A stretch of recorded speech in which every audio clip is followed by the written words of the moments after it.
There have been times, where you just don't feel 100%. I wanted to give up on so many occasions.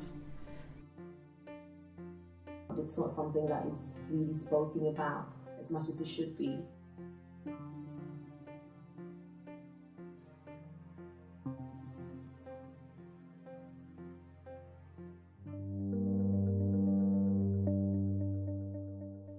When I think of the African community, which is where I'm from, there's very strong connections with religious activities. So, for example, Christianity. And I know that there is definitely a belief within some people's minds from the African community that if you're a Christian, then you shouldn't suffer from mental illness, or the two things are opposite, which I think is quite sad and to an extent quite ignorant, because you can be a Christian and suffer from a common cold. You can be a Christian and have cancer.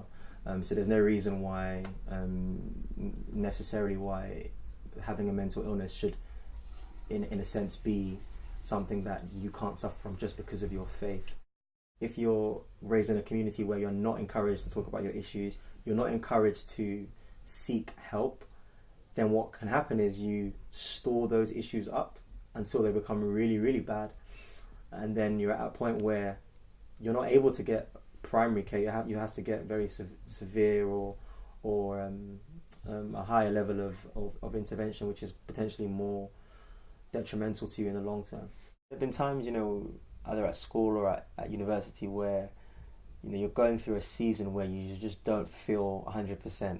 You don't feel encouraged to go to social events or meet up with friends. You're trying to kind of be by yourself. But one thing that I guess has really helped me is my faith. So I'm a Christian, and I guess for me, what I understand about my faith is that, okay, look, I believe there is a God who cares and loves me, and on top of that, I'm in a community of people who love me as well. So I should never be under the deception that I should be by myself, right? Because when you're by yourself and you're isolated, you're only gonna hear your own thoughts. You're only going to hear your own, your own ideas, and they may not always be positive.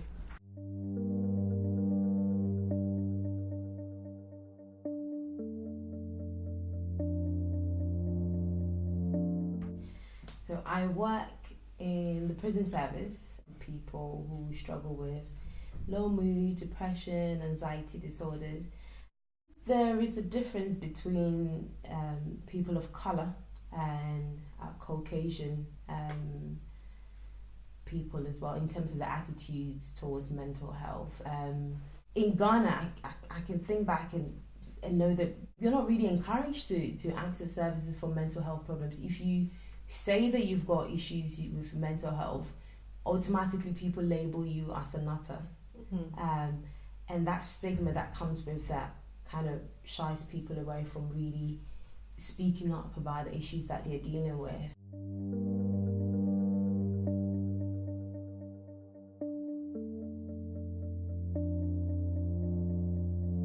The battle between the dark thoughts and the harsh realities against you has created a soul tie between you and your bed. It's hard to get out of bed in the mornings, but they say that it's all in your head. There were times where I actually felt like I should just give up with life in general. You just start to slowly see that life is worth it in small things, like the last day of secondary school, when we had an assembly and my head teacher was like, "You finally made it." I bursted into tears and everyone was like, "Why are you crying?" It's like, you don't even know. Like, I could have probably ended my life so many years or months ago, but I still somehow persevered. I think since the diagnosis, I've just been more comfortable with myself. It's like another way of getting to know yourself, even though it's like not seen as a positive thing. I took it as a positive. So it's like, oh yeah, like I get anxious all the time, but that's okay. Oh, I feel depressed sometimes, but that's okay. Like, I shouldn't let that stop me. And I only recently learned to love myself and appreciate who I am. So at the end of last year, I said, you know what? Let me actually cut my hair and appreciate myself at a more natural state. regardless of how I look like, if I wake up in the morning and like I look like trash, I know that I'm not trash. Everyone is lit in their own way. Everyone's got that fire like in them, even though it may be dim or it may be like different color, like I don't know, like green or whatever. Like everyone's lit. When you finally know yourself and you accept yourself and you accept your flaws, you're lit. Once you don't let anything get to you, even though there's days where it's going to get to you, you're lit. To be honest, you're just lit. So yeah, I'm lit. There is hope. Anybody who goes through these experiences, don't give up. You know, this is not something that you need to fight alone. This is not something that you need to give up on. You know, use the people around you as support. You know, take note of people around you that love you, and you know, and be close to them as well. You know, I think colour is, unfortunately, it's one of those issues where it's very complex. Race is very complex, but we're all human beings. We can all take the initiative to help each other out. Your world is not going to end if you get diagnosed. It won't. Fair enough, it will be a bit of a shock. Just take that and ask yourself, okay, how can I rise above this? How can I make sure that it doesn't defeat me? Don't shy away from your friends, even though your depression, your anxiety, your bipolar, whatever other mental illness that you have will make you want to stay bedbound or make you want to shy away from your friends, thinking that everyone's against you. Not everyone is against you. Just being available, just to listen. You don't have to have the right things to say to them. Just for them to know that they've got somebody that they can speak to about whatever is going on with them, can go a long way. It's something that it's encouraging. I encourage families and friends to support their loved ones to find something. It may be that they may think they don't have any interest or they don't have any skill, but find something that you can enjoy. It starts very small, and over time it can build it, and it can develop into something that you can be an expert in it. If you've got like an artistic talent, like sometimes use that as a way of therapy. Like drawing, art therapy for me is poetry, just writing. Those are people have different ways of coping with it, and just take advantage of all the things that are out there, and yeah, like it will be fine. Poetry is amazing for expression.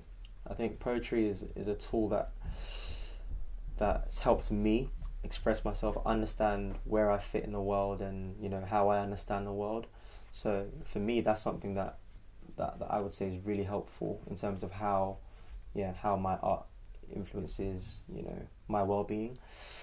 Writing is so therapeutic, to be honest with you. You know, you don't necessarily have to have a topic that you want to write about, but just writing about your experiences or writing about, you know, your thoughts is just helpful because you understand yourself better, you understand the world better.